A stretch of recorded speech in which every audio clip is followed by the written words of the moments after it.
Yeah. Smiley! What's up, Adam? What's going on, buddy? What's going on?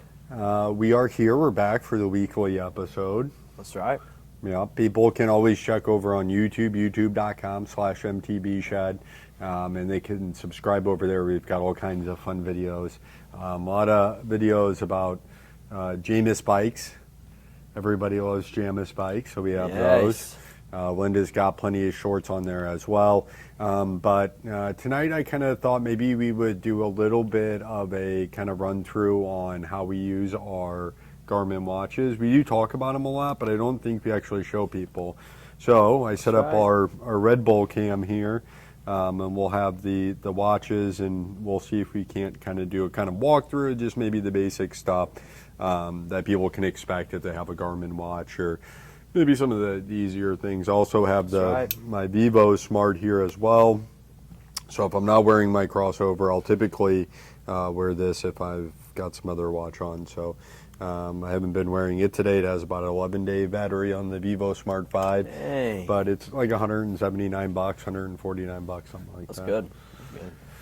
But yeah, Linda's joined us up on the couch tonight. Yeah. This is the one couch that Linda's allowed to be on. She sat up for her introduction. That's a good girl. Yeah, Linda. Yeah, so Riley, you wear a Garmin Fenix, right? Correct. That's a 7 or?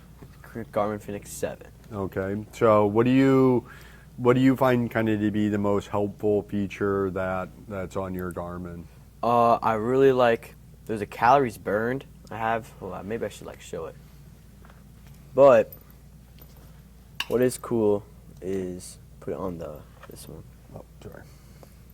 What is cool is on this top left, you can see calories burned. And that's really good. So for a gym and stuff like that, or if you want to get into a calorie deficit, which means if you're cutting and you want to burn more calories than you eat, this kind of tells you, and I don't know if it's the exact amount of calories that you burned, but it gives you a kind of a reference of how much you would have burned in a day, which is really cool, especially if you're trying to get to the calorie deficit to get onto a cut or something. So the Garmin Fenix 7, everybody's looking at on screen here.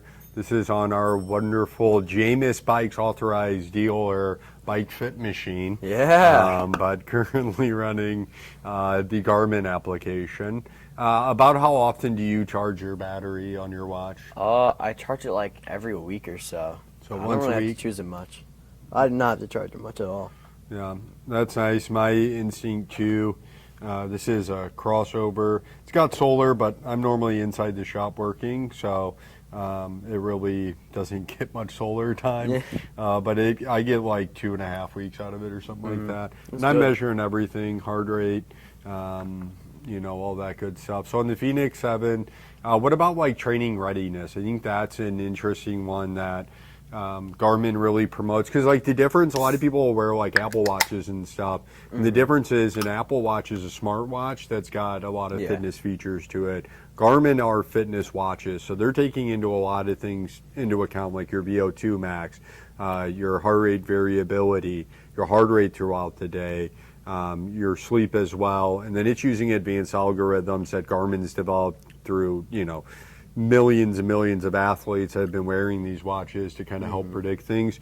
Do you look at your training readiness, and does that dictate at all? Yeah, I mean, does it dictate what I do? No. But it's you shouldn't be doing this. I'm like, all right, but it's good to know. So if especially if you race enduro or something, where you're riding really hard trails and stuff, and your watch is telling you yo, chill out for a sec, maybe it's a little reminder, all right, chill out a little bit today. Tomorrow you can have a little bit more fun, but chill out. So that's a good little reminder it gives you, Yeah, and that's helpful, and people can see on the screen Pace Pro technology, so that's going to help out on those types of activities. Sorry, the screen's on me.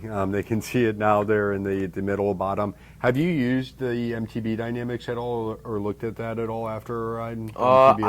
I'd look at the grit scores and the flow and all that stuff. What's your typical grit score? I don't know. I look at the grit score, but I only looked at it not that much, because it uploads to my Strava automatically, and I mainly just look at Strava.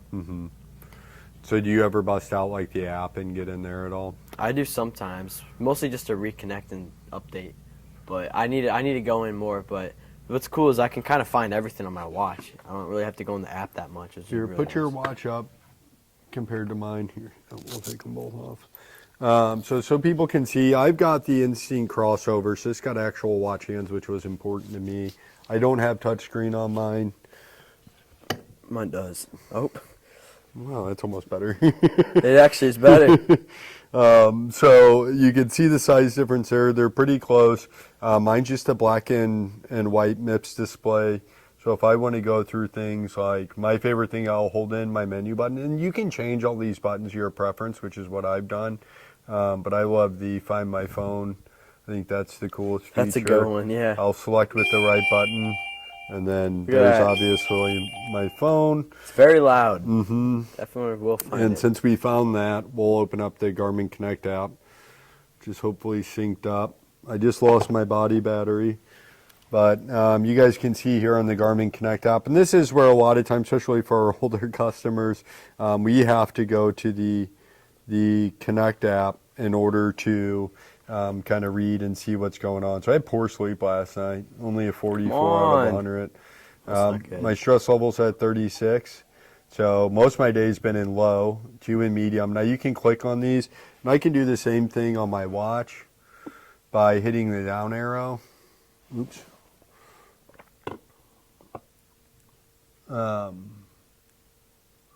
It's not going to be able to measure my stress because I'm not wearing it, but it's typically one of the first ones. There it is. Now it says I'm at 72. But I can still click through it, ask me if I want to do a breathing exercise. But it'll tell me I was 7 hours on low, 2 hours on medium, 27 on high. So that's not my stress. I was really stressed at the end of last week. Oh, man. But it's always interesting to see these things. That's my 7-day average. I can see that all on the watch. Or I can jump here to the actual app and really pull that back further if I wanted to throughout the day. Or I can do, longer periods as well. So that really helps, yeah. and I used it, with my heart rate. Did that person pull up on the I thing? think they did. They pulled up on the curb. That's happened before. We had a customer, they were dropping off a bike, so they did that. That's funny. But yeah, no, I was able to print out PDF summaries of what my heart rate and blood pressure was all through the Garmin app. That's nice. So it was really helpful to be able to hand that right to my doctor. The stress one's good. Because whenever, I don't know if it's just me, but, sometimes you can, your heart kind of feels weird and you can see your heart rate going up and down. And then you kind of check your stress and be like, oh, I'm stressed out right now. So that's kind of a good little hint to know, what's going on with your body. This thing knows my body more than I do, so. Yeah, it is interesting. And I found that, so they do body battery. Mine's at a 13, which I have been pretty dead today. So that makes sense. It says use body battery. Oops. Charge your phone, My man. battery's almost dead. I've got a lower battery than my phone. It says use body battery to monitor your energy levels throughout the day and see how specific daily events like stress, rest, and activities impact your battery. For the most accurate calculations, be sure to wear your device continuously during awake and sleep time. And that's the nice thing about a Garmin, is that you're going to be able to wear it at all times. You don't have to have it on the charger every night. You don't have to constantly be worrying about it. So really nice. I think it's something, you're going to get a lot of information. And on top of that, not only do I kind of know my heart rate, I know when the sun is going to rise at 6:54 tomorrow morning, if anybody was curious. It's 72 degrees currently. That's nice. And it is Wednesday the 27th at 7:18. So I know nice. all that just by looking at my watch, and it still has the regular watch hands. That's pretty cool. As everyone can see on the screen now. I do it has a feature where it tells, you can have it alert you before sunset. So Half mine hour alerts before, me. yeah. And it's 30 minutes no, mine goes 10 minutes to sunset. And that's really great for riding because it's yo, if you're climbing right now, go down the hill. It's huge. I do not like riding in the dark. So Yeah, that's probably actually other than Find My Phone, I think is probably one of the more handy features that the Garmin has. Mm. You can do Garmin Pay and stuff too, which is nice. But yeah, I think that is especially for like mountain bikers specifically outside of mountain bike dynamics. Um, Outside of being able to measure how much airtime you had in a ride, which is dope. But that ability to know it's a half hour before the sun goes down, because here in St. Louis they close our parks half hour after sunset generally, and if you're not out of there you will get locked in. I've had it happen over Route 66. Took Man. Linda for a walk. It took me too long to get back around to the car, and they locked the gate. So then I had to call the police department. Eureka Police Department came. They didn't have a key. There was like 9 different locks on there, but they didn't have any of the 9 keys. And then they had to call St. Louis County to come out. And then it was a whole hassle and to do, all because I didn't realize the sun was getting, because it was like this time of year last year, like Yep. fall. So It's it all was getting getting darker weird. quicker, and yeah, you kind of miss those things. So Yeah, the sun was just up, I swear, 10 minutes ago. So, well, and yeah, and if you're a mile away, especially I was walking, so I had no chance to get back to the vehicle. But even on a bike, I mean, it can sometimes take a while to get back to your car. oh yeah, man. All right, well, that's it. I think, talked enough about the Garmins, but yeah, look at the beautiful crossover. You can pick up an Instinct crossover for $3.99, and people might note that I have the new nylon strap. I put a nylon strap on here. This is great. This is for an E22, so you could have this nylon strap Very nice. on yours, and it's not quite quick fit. You got to push these pins out to do the nylon strap, but we do sell the rest of those. It's about 40, 50 bucks for any of these guys. I like this one. It's so comfortable. This nylon is. That's nice. Yeah. But you can pick out different colors, whatever it may be. 40, 50 bucks. They got leather. Most of your kind of Phoenix, Epics, the Instinct 2, the Instinct crossover, the bigger Forerunners, like I think like 700 and above, or maybe 965 and above, are all going to be 22. So those are quick fit, and like on my leather band, I can just pop it right on, press a button on the back, pop it right off. I can put another color on.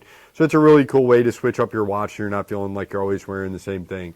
Because we see a lot with our customers. They all have the original silicone band on, which can sometimes aggravate your skin. And does for me. they get dirty and old looking and stuff like that over time. So, if you're not wanting to drop another 400 bucks on a new Garmin, then just get a new band, freshen up that look. It's a different thickness. Maybe, like I said, I like this nylon because it doesn't aggravate my skin at all. With the silicone or rubber straps, I have to switch arms every day or two because it'll kind of give me a little bit of an Same irritation. thing happens for me, yeah. Yeah, so the nylon strap eliminates that. That's nice. Yeah. So do that. Come by the shop. Give us a call. Let us know what you need. We will get it here for you if it is not in stock already. But we do have a lot of the silicone bands if you're just wanting to mix up color and stuff as well here. So we're still waiting on Riley to get one. We'll see. But yeah, really easy too. You got to be able to slide your hand in there, and then you just pull the Velcro over. Pretty easy. And you can adjust it anywhere. If I want to wear it lower on my wrist for some reason, I can move it up if I want. It's nice. It's very nice. Very practical. Yep, very nice. So yeah, and then everybody can see the loom on that. Those are real watch hands. Look at this. And you could, if you get a crossover, you're probably a lumberjack. I'm basically a lumberjack at this point. I think it's pretty easy. Definitely a lumberjack.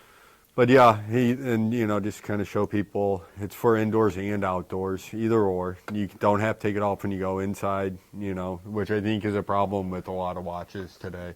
People feel the need if they're going inside. Can I wear this watch inside? Is this an outside only watch? I don't think people always know. I agree with you. Oh, and speaking of other watches that people should check out, we do have the automatic Seiko GMT. Over GMT. there that's still for sale. Very nice triple locking bracelet. It is an exhibition case back. Very nice. People can come pick that up. It's only going to be 200 bucks. So we've got a kind of Batman Oscar black and blue version, and then we've got the black on black, which I think is really nice. So I have one. I love that. yeah, thing. very Looks nice cool. watch. All right, guys. Well, jump over to YouTube, subscribe over there, and we'll catch you next week if not. Please subscribe so I don't get fired.